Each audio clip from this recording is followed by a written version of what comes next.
Welcome to Urban Legends, your trusted source for insightful analysis on global events and geopolitical developments. I'm Jack Paul, and here's what's making headlines today. We begin tonight with a significant security breach involving the U.S. government. Senior officials have inadvertently disclosed top-secret military plans concerning operations in Yemen to a journalist from The Atlantic. According to reports, the officials mistakenly included Jeffrey Goldberg, editor-in-chief of The Atlantic, in an encrypted group chat where sensitive war strategies were discussed. Mr. President, your reaction to the story in The Atlantic that said that some of your top cabinet officials and aides had been discussing very sensitive material through Signal and included an Atlantic reporter for that. What is your response to that? I don't know anything about it. I'm not a big fan of The Atlantic. To me, it's a magazine that's going out of business. I think it's not much of a magazine, but I know nothing about it. You're saying that they had what?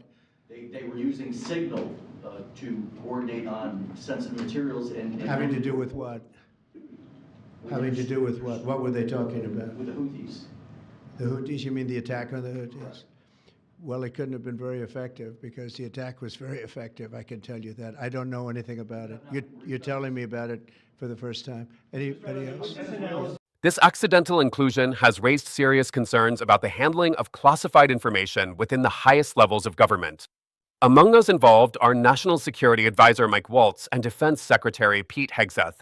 The disclosed information pertains to military actions targeting the Iran-aligned Houthi rebels in Yemen, operations that commenced on March 15th. Democratic lawmakers have expressed outrage over the breach, calling for a thorough congressional investigation. They emphasize the potential risks to national security. Defense Secretary Hegseth has denied sharing operational details, but has not refuted the specifics reported by The Atlantic.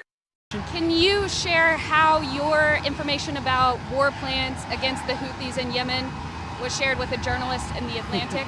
And were those details classified? You're talking about a deceitful and highly discredited so-called journalist who's made a profession of peddling hoaxes time and time again, to include the hoaxes of Russia, or the fine people on both sides hoax, or suckers and losers hoax. So this is the guy that peddles in garbage. This is what he does. I would love to comment on the Houthi campaign because of the skill and courage of our troops. I've monitored it very closely from the beginning. And you see, we've been managing 4 years of deferred maintenance under the Trump administration. Our troops, our sailors were getting shot at as targets. Our ships couldn't sail through. And when they did shoot back, it was purely defensively or at shacks in Yemen. President Trump said, no more. We will reestablish deterrence. We will open freedom of navigation, and we will ultimately decimate the Houthis, which is exactly what we're doing as we speak from the beginning, overwhelmingly. Why were those details shared on Signal, and how did you learn that a journalist was privy to the targets, the types of weapons used? I've heard I was characterized. Nobody was texting war plans, and that's all I have to say about that. Right, Thank you. Appreciate it. That's it. The NSC said it was authentic. Mr. Secretary.